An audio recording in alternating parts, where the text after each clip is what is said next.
late. I am finally back home. I'm taking a break. I'm doing finally a tutorial. I've been traveling so much for the last few months. It's been very, very hectic. I went to New Jersey and I went to Ocala, judge on both places and teach classes over there, and met a lot of people. And it's been quite a lot of fun meeting you guys. It's just amazing. I will post photos on those, hopefully in my website, and maybe I'll do a slide here too. We'll see what happens.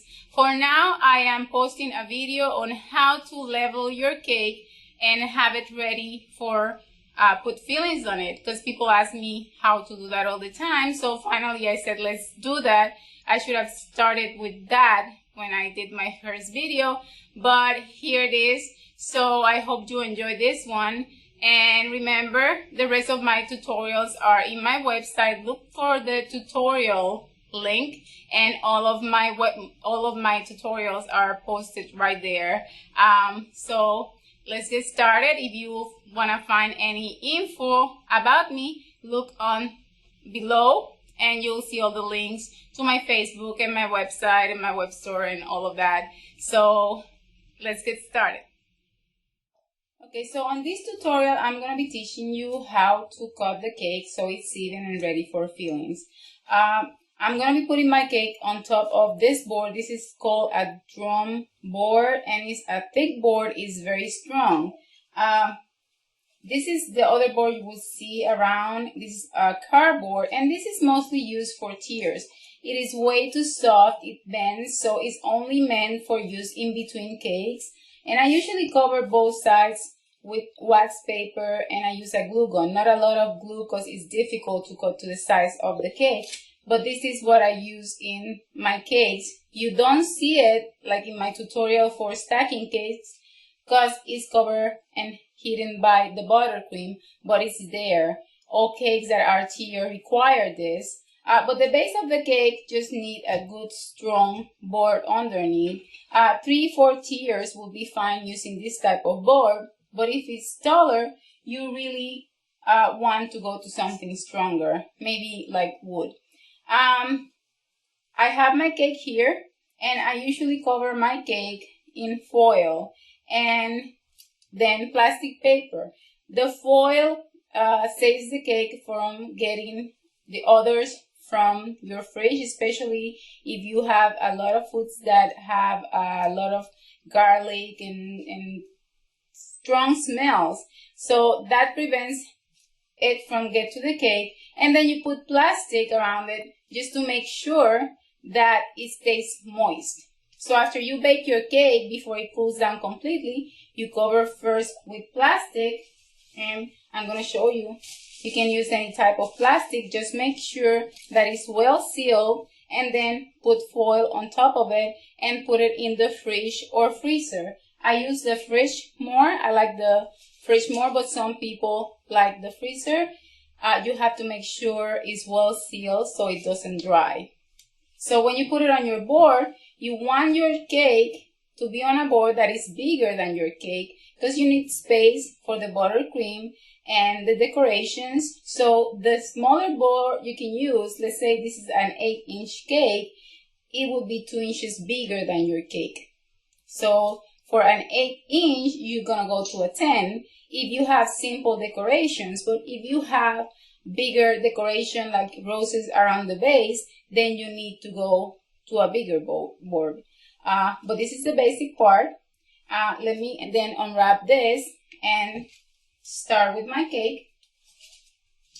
This is my cake still wrapped on some plastic, and it's still cold from the fridge. I want my cake to be cold so it's hard. You see, it's strong. It's a strong cake when it's hard from the fridge. This is the top part of the cake when it baked, and this is the bottom. This would be the top of my cake now because it's the straightest part of my cake. And what I want to do is make sure that I have this part level. And I'm going to teach you how to do this with a knife. There are other tools in the market. Wilton has one to cut your cakes, And then there's an Agbe, which is a more professional tool that makes 2 cuts at the same time. I'm going to teach you how to do it without it, because not everybody wants to spend the money in those tools. And a serrated knife is all you need.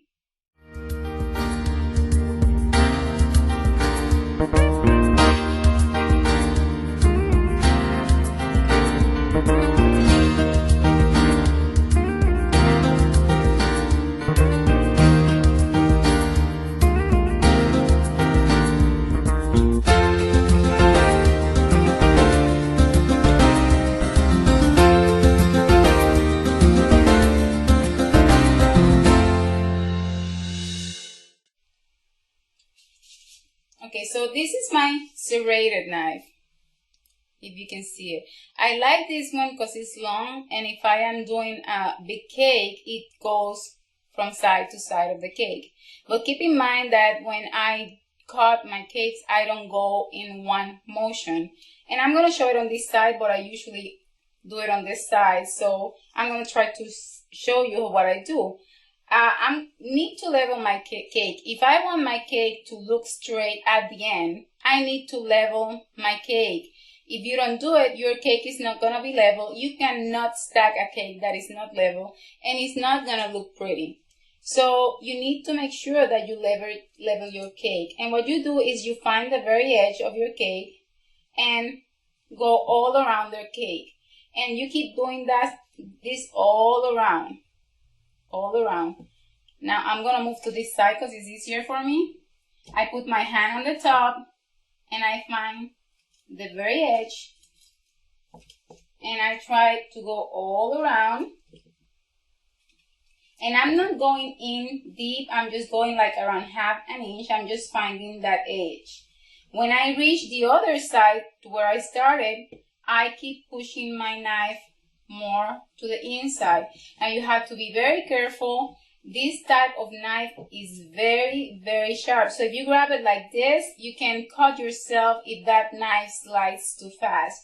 So you need to be careful when you're doing this, that you're not pushing so hard that you can cut yourself.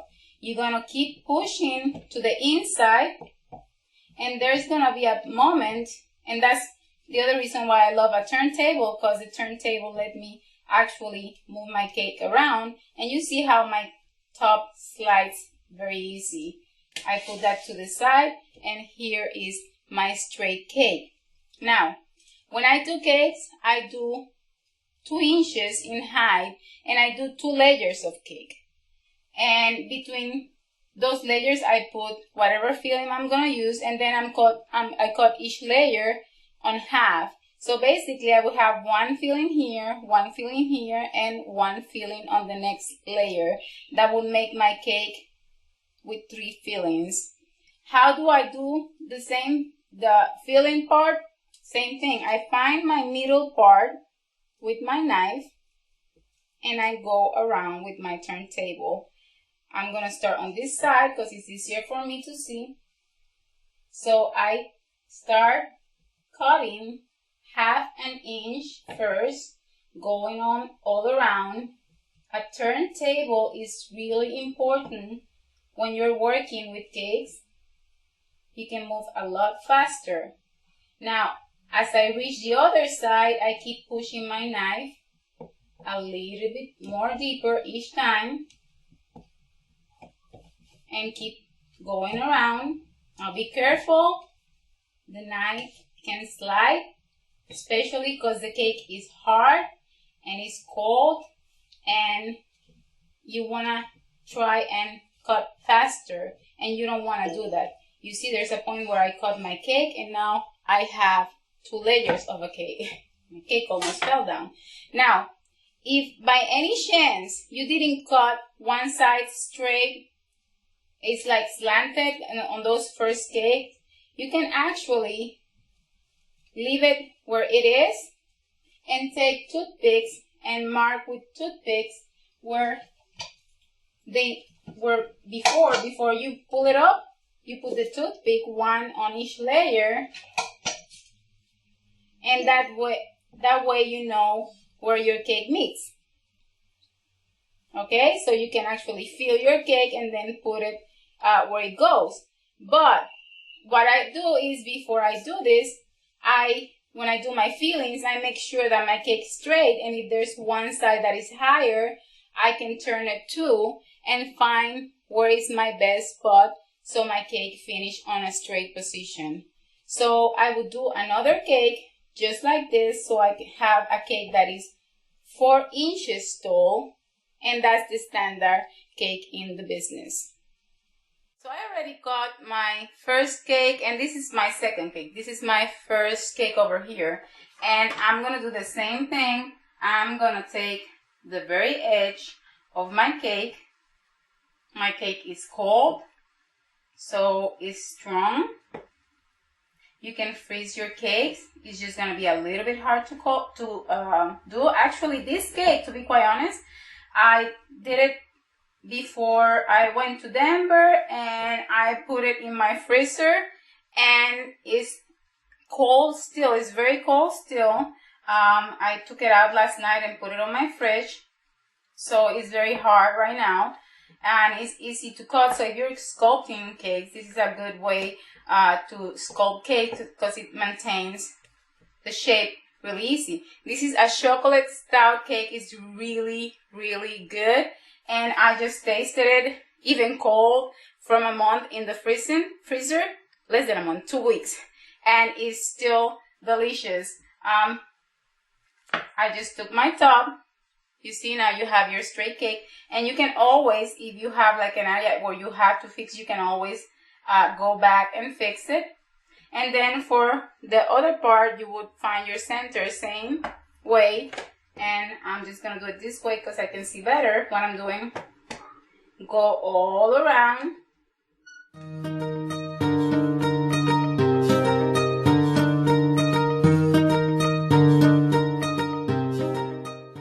If there's one side that is higher than the other one, you can actually flip it around and find which is your best spot, and then you can put your toothpicks and mark it before you do the filling, so you don't lose the side to where they are the straightest, kind of like that. Okay, so that's basically how you cut your cake. And then this that I cut on the top would be the bottom of my cake, and then I would put the other 2 pieces, and that you will get a very tall cake. Now, if you have a cake that is not even on the sides and you want to make it even, you can take your knife and go all around and cut it. It's something that is allowed, and it's something that I do when I think that I might need to do it, and it's a way to make sure that your cake is perfect on every side. Well, I hope you enjoyed that. It's very simple. Use a knife. There is tools available around, so you can cut them if you're not good with the knife. One is an Agway, is a very professional tool, and the other one is a Wilton tool, and I'm gonna say the big one that they sell is a really good tool to get. So if you're not good with the knife, just go ahead and get the tools. I am all for tools. I love my toys. So just keep in touch. Soon I'm gonna be posting my next video on how to do the crumb coat of the cake. So stick around, and I'll see you later. Ta-ta!